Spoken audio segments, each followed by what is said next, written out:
survival skills. I'm sure that Bear's going to give me some tips. Oh, look, here we go. That is bear fur. So what do you do if you confront a bear? I want to make lots of noise, show you're not worth the fight. Yo, bear! The president and I will be journeying through the Alaskan wilderness. I think it's fair to say that I'm not in as good shape as you. Hopefully I'll be able to keep up. Wow, check that out. Unbelievable.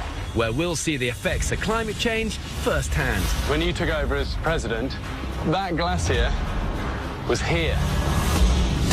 The wild doesn't care who you are. I found this on the riverbank. This was half eaten by a bear. The fact that he told me that this was a leftover fish from a bear, he could have just left that out. Even if you're the commander-in-chief. Put me to work, man.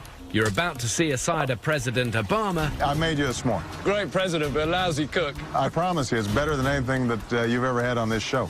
You've never seen before. We've got to get a selfie up here. This will be the best view of the lot. For security reasons, I can't have a smartphone. I had to borrow one from my staff. Hey, Joe, what's the code? I need passcode. It's possible you guys could edit that out. Maybe not.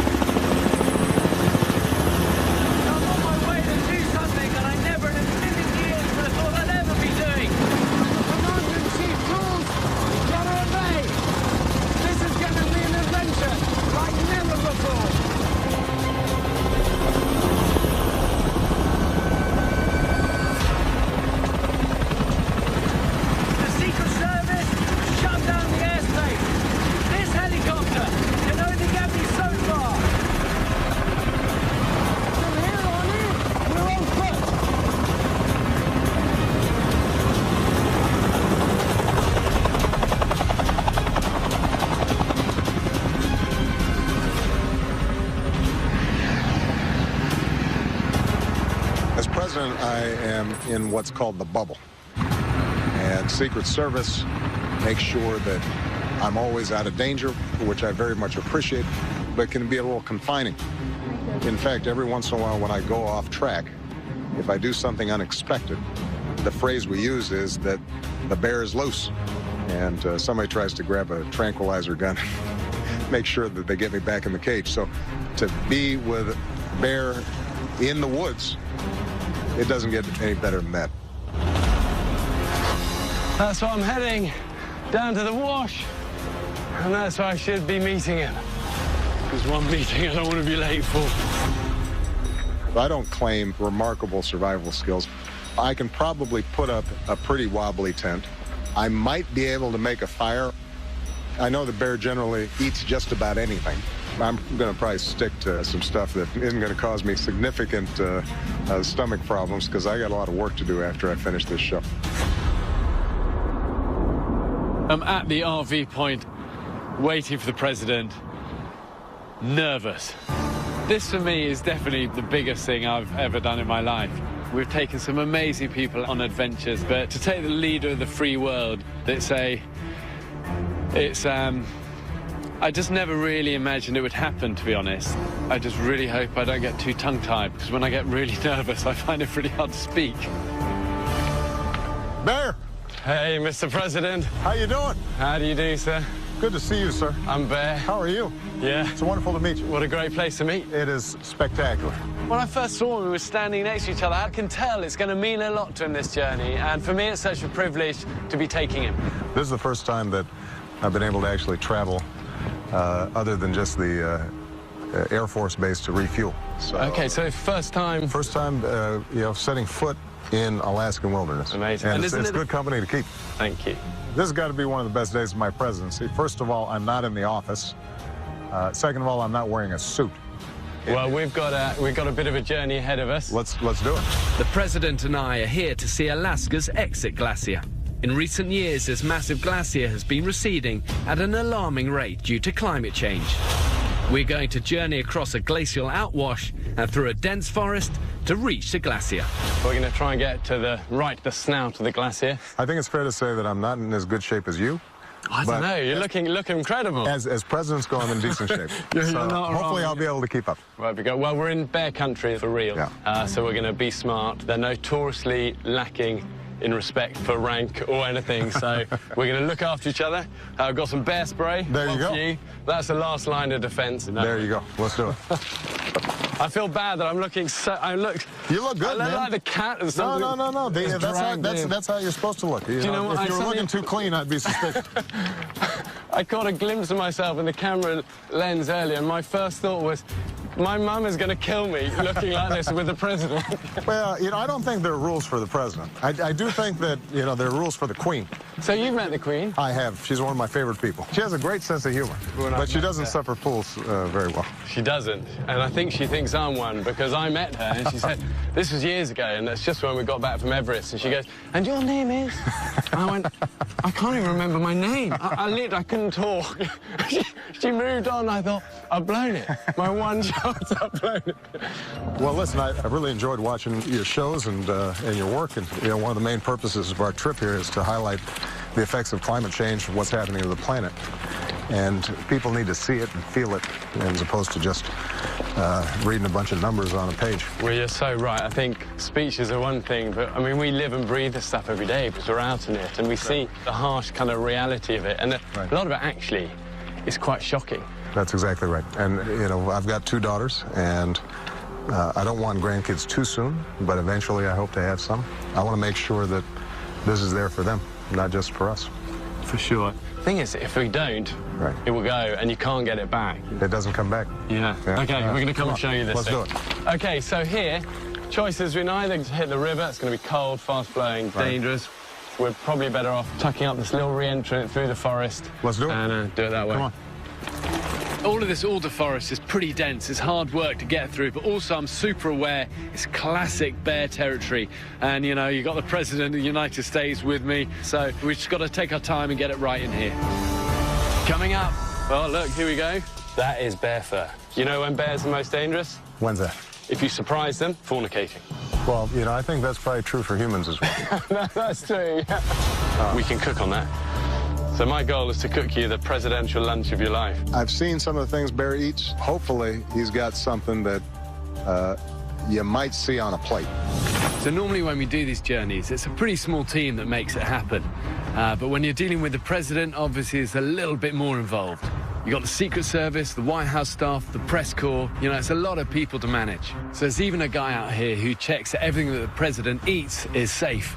I just hope he's okay with my plans for the president's lunch.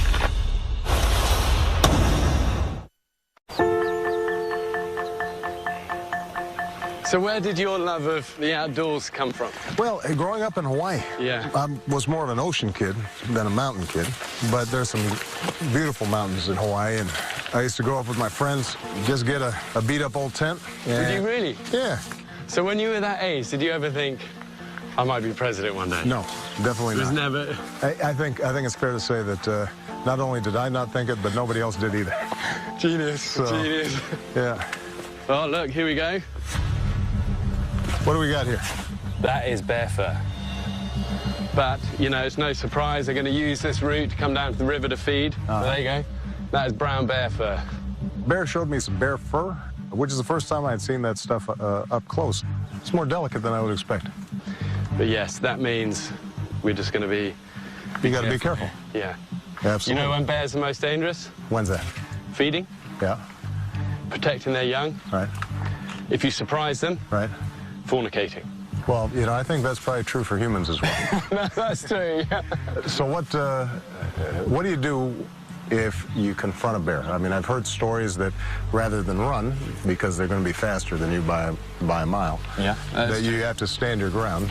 But I don't know whether that's a myth or whether that's a fact. Well, you are right. They're faster than you, and, they can climb trees, so up a tree's no good. Right. I think a good rule of thumb, if you intrude to their territory, just back away slowly, keep eye contact, back away out of it. Don't turn, don't run. Right. If they intrude on your camp, you want to make big, you want to be like super bear, you want to make lots of noise, show you're not worth the fight, and scare them off. But the best thing is make lots of noise so they know you're coming. Right. I'm going to keep that as a rule of thumb. When I'm walking through the forest, I think there's nothing wrong with making a little bit of noise, just letting them know we're coming. Yo, babe! Keep the noise levels up. Want to make sure he knows we're coming, or she. Yeah, that's true. Because if she's got some cubs, that's when you really got to worry. Yeah. You know what my kids asked me? They said, you've got to ask the president, does anything scare him? You know, well, when Michelle's mad, I get worried. There's a certain look that she can give me that tells me. That's your survival instinct. Tell me. But, you know, I don't have a lot of phobias as a general rule. I mean, I'm not, you know, obviously as big of a thrill seeker as you are, but... I have a few phobias. Most of the time I'm game. What are you scared of? Really bad with cocktail parties. I'm not it puts a fear of God. I'd be a terrible president. I'd do president but no cocktail parties. You know what? We'll try to keep you out of Washington. Thank you very much. Yeah, absolutely. I'll come and hang any time, but no cocktail parties. I got you. So look, you've got a bit of a rock fall down this. Yeah. But a lot of this will be caused by what they call exfoliation, or sort of rain. Right. It will freeze, it expands, cracks it, and then it all kind of tumbles down. But the good thing about all of this stuff is that... We can do something with it. Well, you get it, even a narrow one like that, we can cook on that. So my goal is to cook you the presidential lunch of your life. I've seen some of the things Bear eats, so hopefully he's got something that you might see on a plate. At minimum, it's got to be something that doesn't still have its legs and eyes on it. And then all of this is alder, all these trees. Have you heard of catkins? No. Let's see if we can see some. These are small ones. So what are these? But we can make tea out of that. Here we go. Here's some. I'll tell you what. Give me a. Just spot the. Yeah. One of the things that Bear is able to do is to constantly reconnect people to that more basic elemental experience that we all have when we're out in the open. We don't have televisions and we don't have cell phones. Pick a couple of these ones off. Now some of these look kind of... The little green... I got you. That's a good one right there. He's got a great spirit. And to learn from him some of the basics of survival, I think that's something that everybody thinks is pretty cool. So this got lots of vitamin C, anti-inflammatory, and makes good tea. What are these called again? So these are catkins.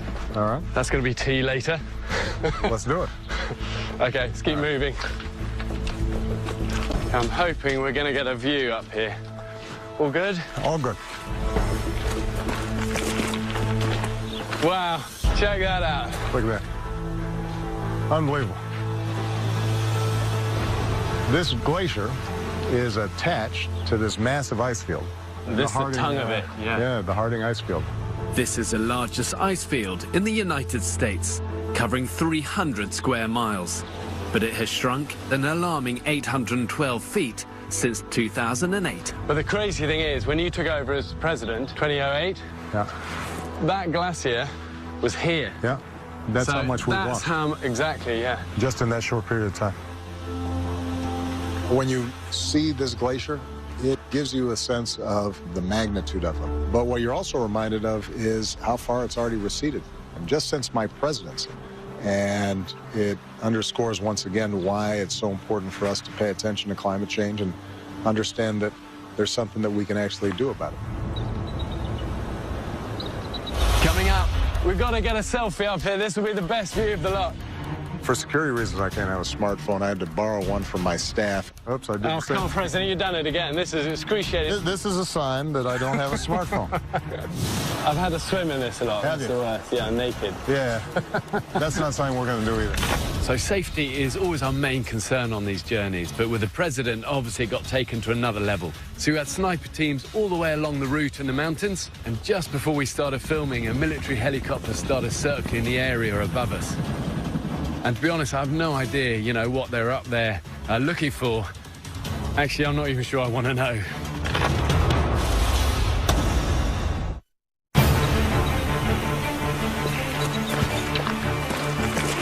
Wow, check that out.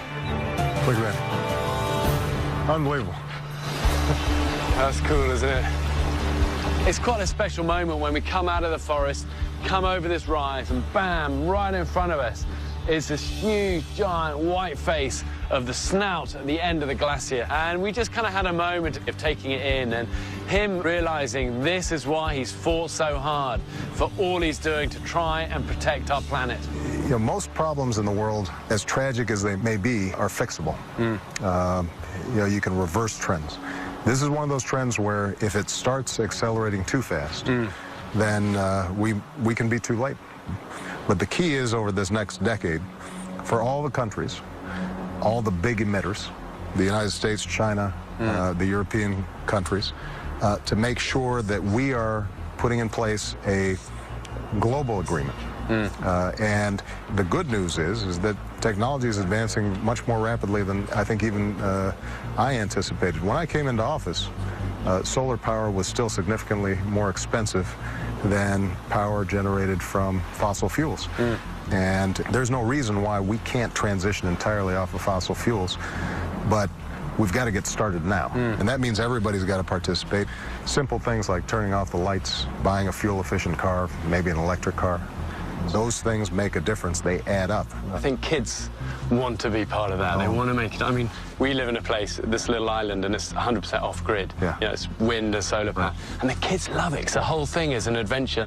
It's someone of that age that will really then take what you're putting in place and really then change the world. Yeah, that next generation, I think, is ready and willing. We just got to kind of get out of the way. We tend to hold folks back. It's not too late. If we begin transitioning now, we can slowly taper down the amount of carbon that we're releasing. It's like driving a car towards a cliff. You don't have to screech to a halt. You have to start tapping on the brakes. We still have enough time that if we tap on those brakes and we slow the car, then we're going to be able to stop it well beyond the point of no return. But we've got to start now. We've got to get a selfie up here. This will be the best view of the lot. That's the shot right there. That's it, isn't it? So many of my friends said, listen, if you're doing this, one thing you got to get is a killer selfie with the president. And we came to this amazing big flat rock. And I thought, that's the place. Come on, we got to get this. Just a quick one. I got my phone, too. Okay, here we go. Come on. That one is a keeper. Genius. Come on. I got my own. Although I never know how to work this. I love it now. Oops, I got to reverse this thing. There you go. This thing, right? There we go. Oh, no, you pressed the wrong one. Hey, Joe, what's the code? Oh, that's brilliant. I need passcode. You remember it? The selfie with Bear in which he was taking the shot was fine. Me trying to take a selfie, I don't have a smartphone. I had to borrow one from my staff. Well, am I going to be able to Instagram? Interesting. So a bear has chewed on this sucker. Yeah, but we're going to cook it up, so it's going to be good. All right. I've seen some of the things Bear eats. I think a piece of salmon, that'll work just fine. Oh, I heard a little sizzle there. Yeah, that's... Yeah. The fact that he told me that this was a leftover fish from a bear, I don't know if that was necessary. He could have just left that out. Yeah, that's that. Have you ever got lost in the White House? No. But it's huge. What about the girls when they were young, when they first went there? You know, they found some good hiding places. It's a great place to do hide and seek. The best. But, you know, the truth is the White House's grounds are not that big. Because it's an old Capitol, it doesn't have some of the grandiosity and scale. And I think it partly reflects American democracy. I think there was a sense that the White House shouldn't be too ostentatious. Yeah. And before 9/11, you used to be able to walk right up and people were driving right in front of the White House. Now the roads have been blocked off, but I remember when I was a young man, the first time I visited, you could walk right up to the gate and look right through, and there'd be traffic behind you. And do you remember doing that at a young age? I think the first time I visited, I was 21. And that made a big impact? I can't say that I imagined I'd be looking out from the other side of the window. Yeah. Yeah. Life's weird, isn't it? It is. You don't expect a kid of a single mom, born in Hawaii, named Barack Obama to end up being president. That's not something you generally bet on. It's amazing. Yeah. It's amazing. Yeah. Coming up. I made you a s'more. Let's see how it goes. I love you, but that looks terrible. I promise you, it's better than anything that you've ever had on this show. Huh? Great president, but a lousy cook. Come on, man, that s'more is solid. Let me try it out. One of the most surprising things about the president is just what a normal, down-to-earth, regular guy he is. Let's face it, the cameraman's got the toughest job, though, doesn't he? Yeah, I mean, he's got to do everything I do backwards. Backwards, yeah. He's like Ginger Rogers. I guess you imagine someone with that much responsibility and also power would somehow, you know, be above it all. But actually, he wasn't that at all. This is a good way to spend the day, isn't it? This beats our usual day in the White House. No doubt about it. You seem to push through so many things that you believe in. What have you learned about getting things done that are really on your heart? Persistence.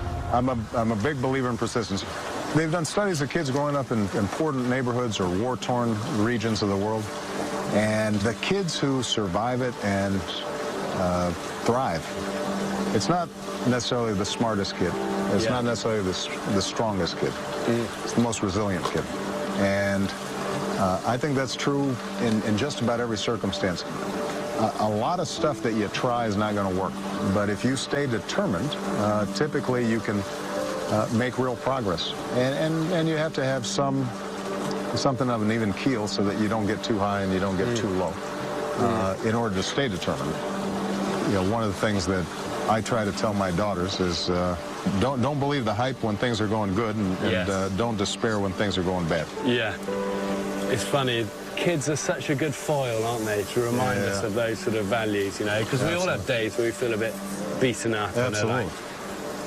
Yeah, that your girls must be such a huge encouragement to you. They are wonderful. Nobody can make me happier or make me feel more stupid. Yeah. Join the club. Yeah, 3 boys, I get the same. But you know what? Your goal is to make sure that your kids are a little smarter than you are. Yeah. You know, you're constantly improving the gene pool. So you marry good women, and you know they'll do a little better than you do. When you were growing up, did you know that you wanted to spend this much time outdoors? Was this just sort of in the DNA and the environment and how you grew up? Well, my dad was a commando and a climber, and at a young age, all I wanted to do was hang out with him, climb together, be together. And as a young kid, it was the only thing I was good at. I was always the kid that climbed the highest tree out the buildings. Yeah. And, you know, somebody said to me age 7 that I could have a job that involved climbing up stuff, getting muddy, being outside, doing this sort of stuff. I would have thought I was the luckiest man in the world, you know. So I've always tried to pursue what I love and what I'm okay at naturally. Yeah. And, you know, I'd just be super lucky. I had a great team around me and stuff, and I would never have thought I'd be doing this. I'm with the President of the United States. The whole thing is totally mad. And I'm cooking for him, and I'm the worst cook in the world. No, but I tell you, the salmon's starting to look pretty good. Should we try a little bit of this? Yeah, let's try that. Come on. That would be good. Get a little sample.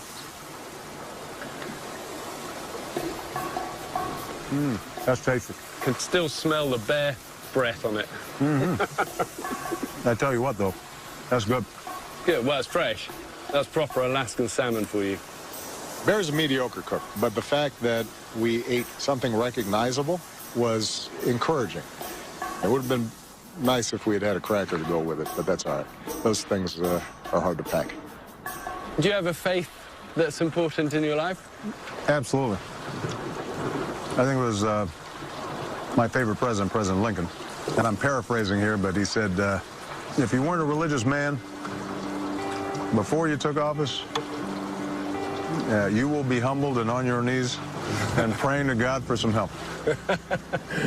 Yeah, that's it. It's like I love that quote that says, there's no such thing as an atheist in the Southern Ocean. That's exactly right. Or on the death zone on Everest, you know?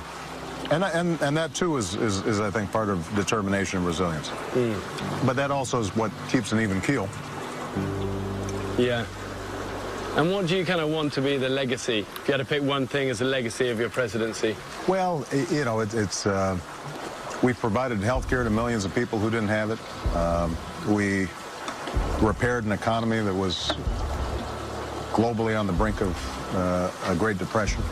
But this climate change agenda is as important as anything I'm going to do. I think it will have a more significant impact on the lives of future generations as just about anything. And we're still a long way from getting it right, but it's something that, working together, I think we can make a difference on. Coming up. Now, I had always heard if you drink your own pee, all that's going to do is just dehydrate you further. If you're out in the wild and you've got nothing else, you don't want to be wasting it. That's fine to re-drink. Seems to be Bear's main claim to fame is that he drinks his own urine. So when I was cooking lunch for the president, the guy who checks that all of his food is safe was kind of, you know, watching me like a hawk. And it turns out the White House actually has a very strict policy about the president not being seen to eat anything on camera, let alone a half-eaten salmon. I sort of expected the president's food advisor to, you know, step in and stop the filming, but I kind of think he was, you know, following the president's lead. That's tasty. And luckily, good for him, the commander-in-chief was up for it. I want to do one thing for you.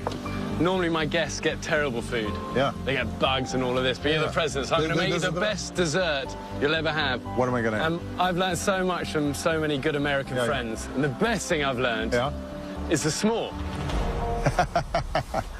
Now, in Hawaii every year, we have a bonfire on the beach and we make s'mores. Yeah? So, okay, we are the s'more experts. Well, no, I'm not. Sasha is the s'more expert. Okay, so talk me through it. You put your marshmallow on the stick. Okay. We're going to do this directly over the flame. Sometimes they catch fire. That's half the fun. That one's working right there. All right, now we're gonna put the marshmallow on. God, look at this. This looks insanely good. And then you get your other cracker on top there. Can I officially say the president's made me a s'more? I made you a s'more. Let's see how it goes. I love you, but that looks terrible. I promise you, it's better than anything that you've ever had on this show. Huh? Great president, but a lousy cook. Come on, man, that s'more is solid. Let me try it out. Oh, it's good. I think we've earned it. We've burned some calories. That's not bad, man. What are you talking about? That's good. Come on. Not as good as your salmon, but pretty good.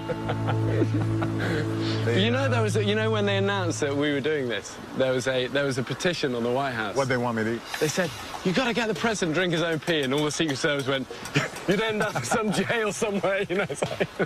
This seems to be Bear's main claim to fame is that he drinks his own urine. You know, I suppose in extremis, it's something that I would do if the alternative was death. It's not something I'd make a habit of, and I probably wouldn't do it just for a TV show. Now, I had always heard if you drink your own pee, all that's going to do is just dehydrate you further. If you're really dehydrated already, so you're peeing out brown pee, right? It's pure waste product. It's not going to help. It's not going to do it. But if you're well hydrated and you're out in the wild and you've got nothing else, right? You don't want to be wasting. That's fine to re-drink. And it will help you. And there are a lot of stories of people drinking their own pee and actually saving their lives. So, okay, so the notion would be that you might want to actually drink some pee even while you still have some water. The key is to drink it while you've still got some water. Got it. So but once you're really dehydrated, then it's gone. Because the notion is that you stretch it out a little bit. I did learn something, though. If you kind of mix in some urine while you still have water and you're relatively hydrated, that can stretch your water supply out a little bit. I feel fairly confident that I'm never going to find myself in that circumstance, but it's good to know. I'll file that in the memory banks. I've shared some camps with some amazing people over the years, and one thing I love about campfires in the wild, it's the ultimate leveler. But this, for me, has been my favourite. You're amazing. What, it's been wonderful. What a great way to spend a day. And the s'more gets better and better. Okay, we're heading on down. All right, so we put out our fire here? Yep, that's the key thing. Oh, we've got to have our catkins tea. We got to try our tea. Catkins are also good for flatulence. Well, not a problem I have, but perhaps you do. My kids, I tell you what, my kids need catkins and plenty of it. All right, let me try it out. That's nice. Okay, good. Yeah, that was pretty good. Okay, that's where we're heading, and then we're on our way. Okay. All right. Good. Let's do it. Would you ever encourage your girls to go into politics? No. But if they came to me and they said they wanted to go into elective office, yeah, I would be completely supportive. Yeah. Because I think it can be noble work if done for the right reasons, the right way. You know, what I try to teach my daughters is be useful, and be kind. Yes. And if you do those two things, then wherever your passions take you, you'll turn out okay. And being kind is such a big one. It's not complicated, is it? No, it really isn't. Sometimes we have a journey in life to come around to realizing, actually, you're right, that is it. Try to be useful to somebody and try to be kind. It's been such a privilege for me to be able to spend a little bit of time with him, but I think this is where we split. All right. And actually see what the man himself is like. And for me, just respect. I've got one favour to ask. Yeah, go ahead. I promised my wife, I said, I'll get you to sign something for her. But I couldn't find the only thing I could find in the airport. Oh, this is the classic. That was it. This is the classic But Obama it is amazing. bottle opener. Thing is, you look ripped. You know, I am pretty ripped, actually. Well, you couldn't do that with Winston Churchill. No. I'm fairly cut, but it's possible that bottle opener is a little dated. I noticed, for example, there was no gray hair on the Obama figurine, and clearly the presidency's taken a little bit of a toll. But, you know, Michelle tells me I'm holding up okay. Do you know the thing I was most worried about on this whole trip? What's that? Just keeping you safe. I'm skinny, but I'm tougher than I look. You are. Well, we've made it. Mission accomplished. Thank you. Can I pray for you before we go? Absolutely. One of the things I really wanted to do was to be able to say a little prayer with him, and it's always awkward doing that. But, you know, here's a man who really has the weight of the world on his shoulders. And everyone's always taking from him. And I just wanted, just for 10 seconds, just to be able to pray for him and for protection over the incredible stuff he's doing. Lord, I thank you for the President's great strength of courage and character. Bless and protect his work and his family. Forgive us when we fall short, and help us to be strong in you. Amen. Amen. Appreciate you, man. Amazing. Thank you. God bless. Right. Honestly, it's been such a privilege. I had a wonderful time. As I said, I'm in awe of what you're doing to protect our planet. Well, you are a great ambassador for the wilderness, and I promise I will not invite you to a cocktail party. I might make an exception for you, Mr. President. Well, no, but maybe we can scale the face of the White House. Safe journey out. Thank you. Don't get attacked by a bear. I won't. Secret Service, he's over to you. Bear was a terrific companion. Also to get a sense of how passionate he is about the wilderness and sharing that knowledge. It was a wonderful time. And the fish was pretty good, too. You know, we've only got one planet, and we've got to care for it before it's too late. But what it takes is for strong men to stand up and be counted and do something that's going to make a difference.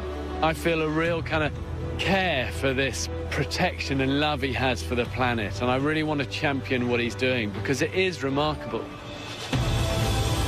Alaska, in some ways, is ground zero for what's happening in climate change. We can't take this for granted. It's one of the great legacies of this country. We started the movement for national parks, for preserving huge chunks of wilderness, and that's part of what sets America apart. If we ever lose that, then we're going to lose an essential part of who we are.